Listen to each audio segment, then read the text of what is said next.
सुनो लड़के, मुझसे शादी करोगे? ये वो आवाज़ थी जिसने मुझे चौंकने पर मजबूर कर दिया। मैंने पलट कर देखा तो मेरे पीछे बस स्टॉप पर एक बूढ़ी औरत खड़ी थी जो तकरीबन मेरी दादी की उम्र की थी। मैं फटी फटी आंखों से उसे देखने लगा। मुझे अपने कानों पर यकीन न आया। शायद मेरे हालात ऐसे थे कि मुझे खुद ब खुद ऐसी बात सुनाई दी थी जो मुमकिन ही नहीं थी।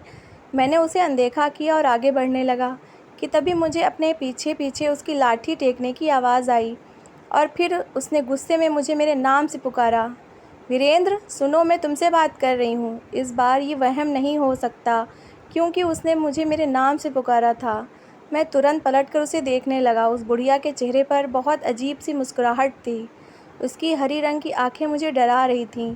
वो दोबारा से अपनी बात दोहराती हुई कहने लगी, वीरेंद्र, मैं तुमसे शादी करना चाहती हूँ। मैं जानती हूँ सब तुम्हें मनहूस कहते हैं, लेकिन मुझसे शादी के बाद तुम्हारा भाग्य बदल जाएगा।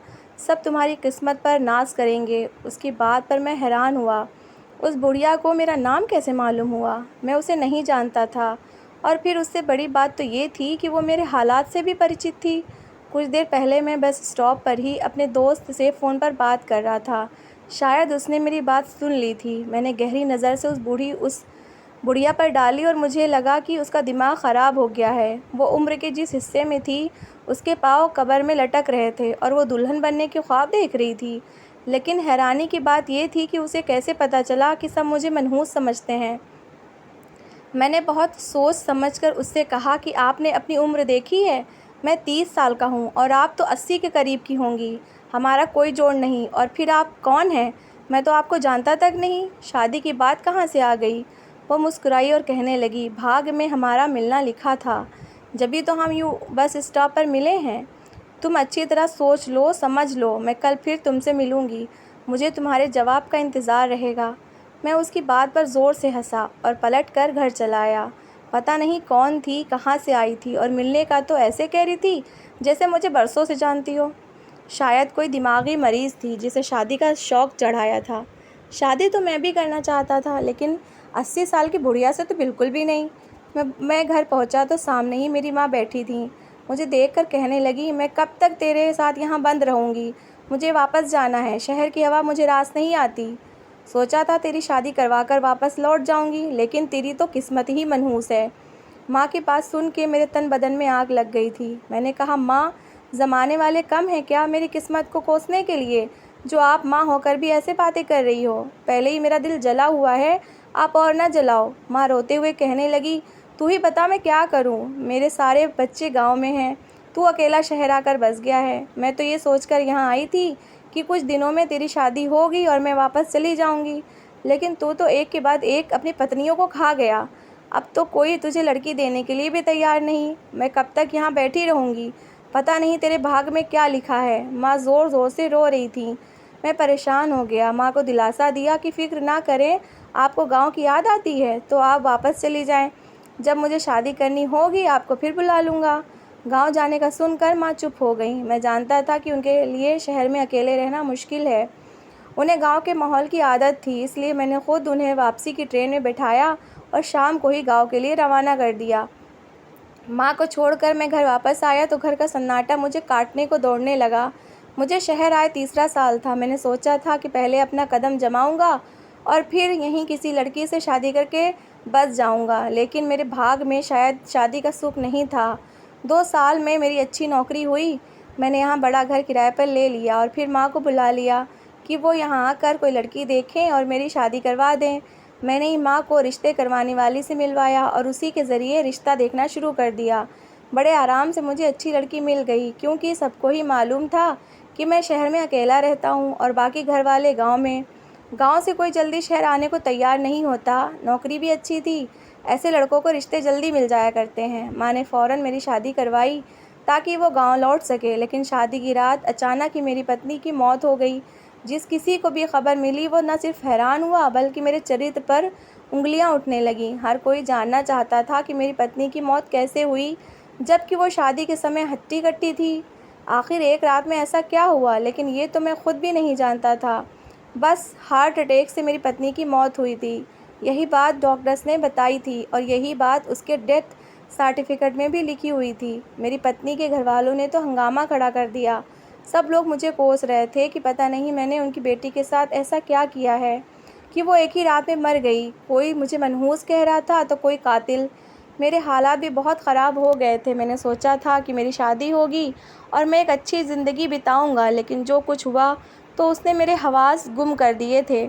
माँ ने मुझे तसल्ली दी और कहने लगी, बेटा, शायद तेरी पत्नी इतनी ही ज़िंदगी लिखवा कर लाई थी, या हो सकता है वो किसी और को पसंद करती हो और उसके घर वालों ने ज़बरदस्ती तेरी शादी उससे करवा दी हो, इसलिए वो ये सदमा बर्दाश्त ना कर पाई हो। मुझे अपनी माँ की ये बात कुछ ठीक लगी थी।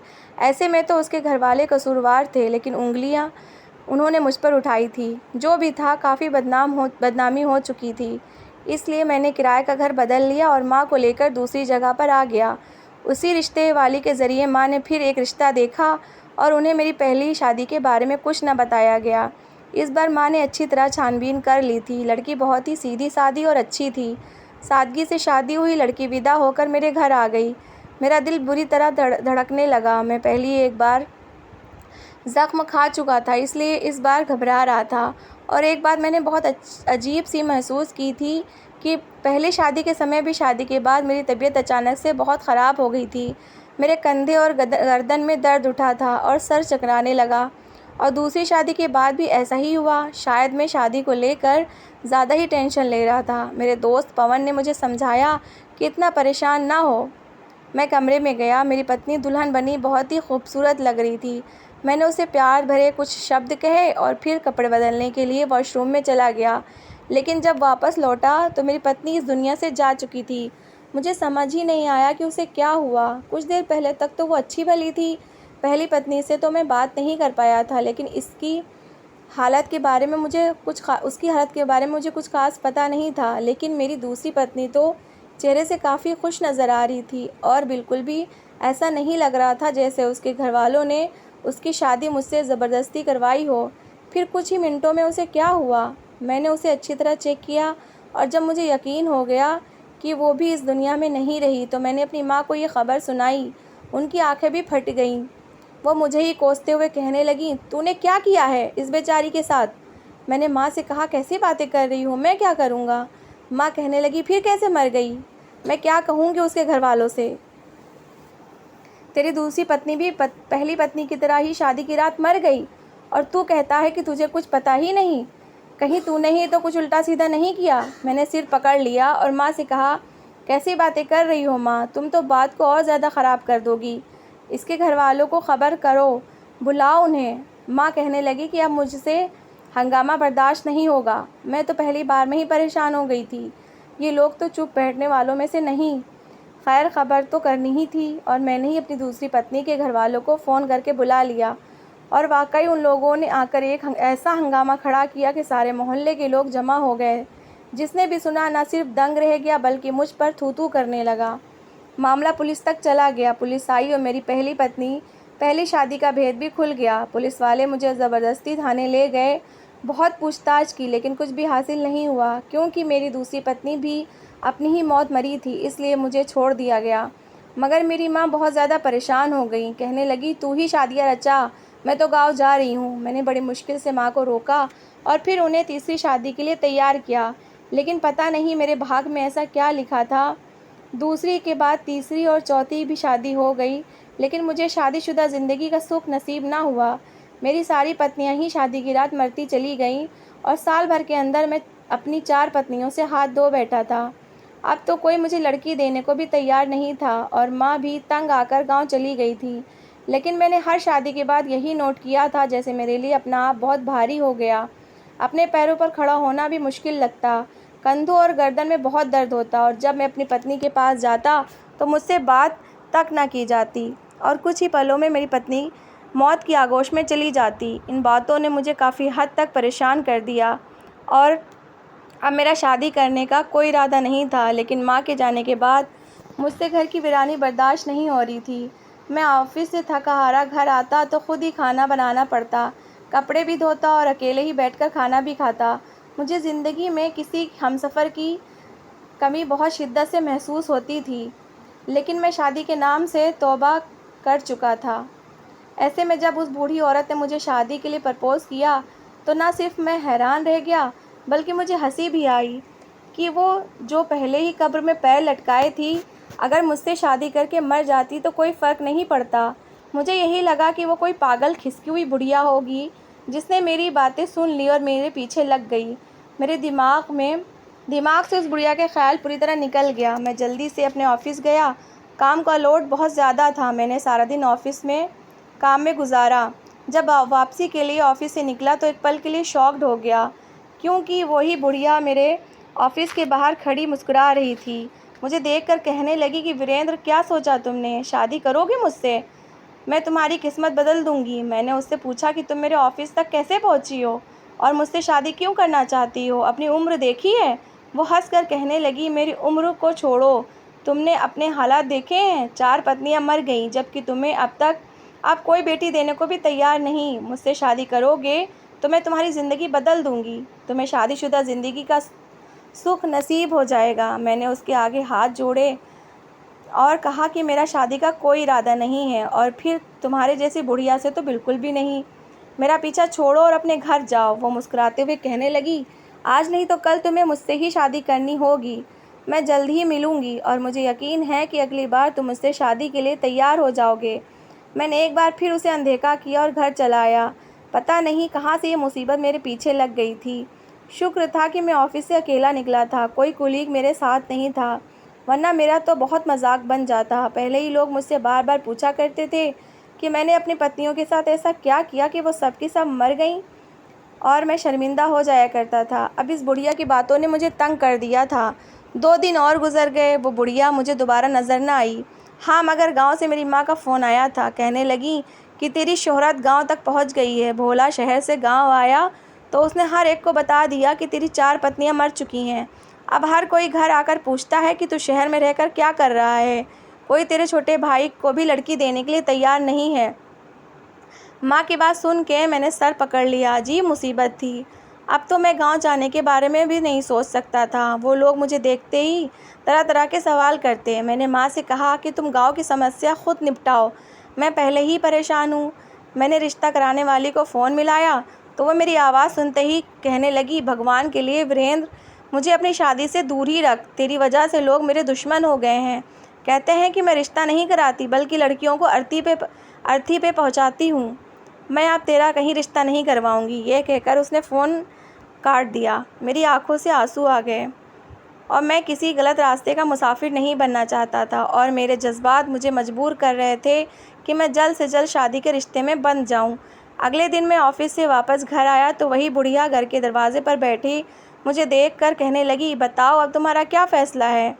मैं फिर उसे देखकर हैरान रह गया। पहले वो मेरे ऑफिस पहुंच गई और अब घर में। पता नहीं इसे मेरे बारे में कैसे सब कुछ पता चल गया था। मैंने उसे घर के अंदर बुलाया और बहुत सोच समझ कर उसे कहा कि ठीक है, मैं शादी करने के लिए तैयार हूँ, लेकिन मैं तुमसे कोई झूठ नहीं कहूँगा। मेरी पहली 4 पत्नियाँ मर चुकी हैं। उन सब की मौत में मेरा कोई हाथ नहीं है, लेकिन लोग मुझे ही दोषी समझते हैं। वो बुढ़िया कहने लगी, मैं तुम्हारे बारे में सब कुछ जानती हूँ, मुझे कुछ बताने की ज़रूरत नहीं है। मैं अपनी मर्ज़ी से तुमसे शादी करने के लिए तैयार हूँ। मेरा नाम भागेश्वरी है और तुम मुझे इसी नाम से पुकारोगे और मुझसे शादी करोगे तो देखो मैं तुम्हारी किस्मत बदल दूँगी। मैं अपने जज्बात के हाथों इस कदर मजबूर हो चुका था कि मैंने उसकी उम्र को अनदेखा किया और शादी के लिए हामी भर दी। क्या पता यही बुढ़िया मेरी किस्मत बदल देती। उसके कहने पर मैंने घर में और अपने कुछ दोस्तों को बुला लिया और उससे शादी कर ली। मेरे दोस्तों की आंखें उसे देखकर हैरत से खुली की खुली रह गईं। वो सब मुझसे कहने लगे, तेरा दिमाग तो नहीं ख़राब हो गया वीरेंद्र? माना कि तेरी 4 पत्नियां मर गई हैं, लेकिन इसका ये मतलब तो नहीं कि अपनी दादी की उम्र की औरत से ही शादी कर ले। मैंने गुस्से में अपने दोस्तों से कहा, क्या तुम में से कोई अपनी बहन की शादी मुझसे करवाएगा? नहीं ना, तो फिर ये बेकार की बातें करने की भी ज़रूरत नहीं है। जब तुम लोगों को मुझ पर यकीन नहीं तो मैं जो कर रहा हूँ वो मुझे करने दो। मेरे इस सवाल पर उन सबके मुंह बंद हो गए और वो मेरी शादी करवा कर चले गए थे। वो 80 साल की पत्नी मेरे कमरे में बैठी हुई थी और मुझे उसके पास जाना था, लेकिन मेरा वही हाल था। मेरे कंधों में दर्द था और गर्दन भी दर्द कर रही थी। सर चकरा रहा था। पता नहीं क्यों हर शादी पर मेरे साथ ऐसा ही होता था। मैं बड़ी मुश्किल से अपने कमरे में पहुंचा, लेकिन वहां पहुंचकर मेरे कदमों तले से ज़मीन निकल गई। अंदर का दृश्य वो नहीं था जैसे मैंने सोचा था। मेरी वो 80 साल की पत्नी अब दुल्हन के रूप में नहीं थी, बल्कि कमरे की हालत बहुत ज़्यादा अजीब हो रही थी। मैं हक्का-बक्का उसे देख रहा था। उसने इशारे से मुझे अपने पास बुलाया और बैठने का इशारा किया। मुझे ऐसा लग रहा था जैसे मैं उसके इशारे मानने पर मजबूर हो गया। उसने मुझे अपने पास एक गोले में बिठा लिया और ना जाने क्या कुछ पढ़ने लगी। वो काले रंग के कपड़ों में थी। कमरे में कुछ हड्डियाँ और दिए जल रहे थे। ये वो सामान था जो वो अपने साथ लेकर आई थी। मुझे लगा था कि अपने कपड़े वगैरह लेकर आई होगी, लेकिन ये सब सामान तो बहुत ही अजीब था। उसने मुझे अपने पास में बैठा रखा था और जैसे-जैसे वह पढ़ाई कर रही थी, मेरे कंधे भारी होते जा रहे थे। ऐसा लग रहा था जैसे किसी ने बहुत भारी चीज़ मेरे कंधों पर रख दिया हो और फिर अचानक ही वो भारी चीज़ हट गई। मुझे ऐसा लगा कि किसी ने मेरे अंदर से कोई चीज़ खींच कर बाहर निकाली हो। मुझे अपने आप सुकून सा महसूस हुआ। उस बुढ़िया ने मुझे एक फूँका हुआ पानी पिलाया और कहने लगी कि मेरी सिद्धि पूरी हुई। मुझे तलाक दो ताकि मैं यहाँ से चली जाऊँ। मुझे तो कोई बात समझ नहीं आई थी। मैंने कहा कि ये सब क्या है?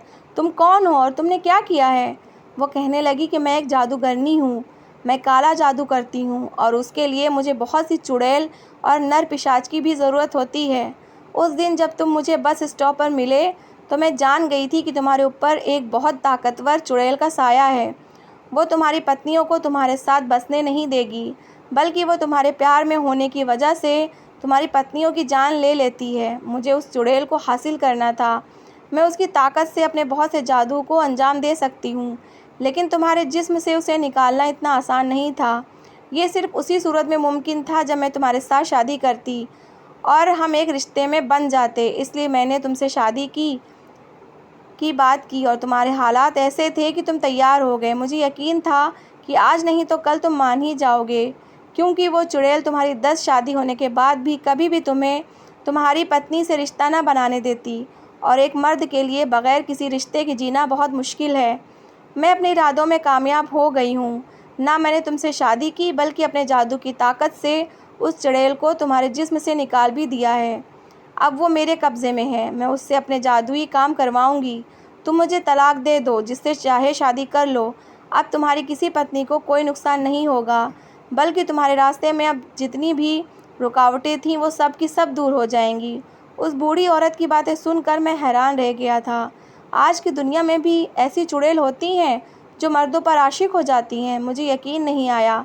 हाँ, मगर मैंने उसके कहने पर उसे तलाक देकर आज़ाद कर दिया। 4 महीने ऐसे ही गुजर गए और फिर 4 महीने बाद मेरे ऑफिस में एक लड़की आई जो बहुत ही खूबसूरत थी। पहली ही नज़र में मुझे वो बहुत अच्छी लगी। वो भी मुझसे शादी करना चाहती थी, लेकिन मैंने उससे कोई बात ना छुपाई। सारा सच बताकर उससे शादी कर ली। उससे शादी करने के बाद ना ही मेरे कंधे भारी हुए थे, ना ही मेरी गर्दन में कोई दर्द था, बल्कि मैं बहुत खुश था। लेकिन अपनी पत्नी से रिश्ता बनाते हुए मुझे कुछ डर महसूस हुआ कि कहीं मैं अपनी इतनी प्यारी पत्नी को भी ना खो दूँ। मगर उस बुढ़िया ने ठीक ही कहा था। मुझ पर मौजूद चुड़ैल का साया ख़त्म हो चुका है। मेरी छठी पत्नी को कुछ नहीं हुआ था। वो मेरे साथ खुश थी और आज हम दोनों अच्छी ज़िंदगी गुजार रहे हैं। मुझे इस बात का बहुत अफसोस है कि मेरी बेखबरी की वजह से मेरी 4 पत्नियों की जान चली गई, लेकिन इन सब में मेरा कोई कसूर नहीं, क्योंकि मुझे ये सब पता ही नहीं था। फिर भी मैं भगवान से प्रार्थना करता हूँ कि मुझे मेरी इस बेखबरी के लिए माफ़ किया जाए। कभी-कभी मैं सोचकर हैरान भी हो जाता हूँ कि आज की दुनिया में भी ये सब हो रहा है। चुड़ैल भूत इंसानों पर सवार हो जाते हैं, बल्कि उनकी खुशियों में रुकावट भी बन जाते हैं। इस किस्से को पूरे 6 साल होने वाले हैं, लेकिन कल की बात मालूम होती है, और कभी-कभी तो ये सब डर की तरह लगता है। क्या आप लोग भी इन बातों पर यकीन करते हैं? क्या आपने कभी ऐसी कोई बात सुनी है? क्या आपके आसपास किसी इंसान पर किसी चुड़ैल या भूत का साया हुआ है, या फिर कोई ऐसा जादूगर या बाबा हो जो चुड़ैल भूतों को काबू में करता हो और उनसे अपने काम करवाता हो? तो दोस्तों, कैसी लगी आपको मेरी कहानी? अगर कहानी अच्छी लगी है तो प्लीज़ इसे लाइक करिएगा, शेयर करिएगा और अपनी राय कमेंट बॉक्स में ज़रूर दीजिएगा। और अच्छी अच्छी कहानियाँ सुनने के लिए मेरा चैनल सब्सक्राइब करिएगा। Thanks for watching.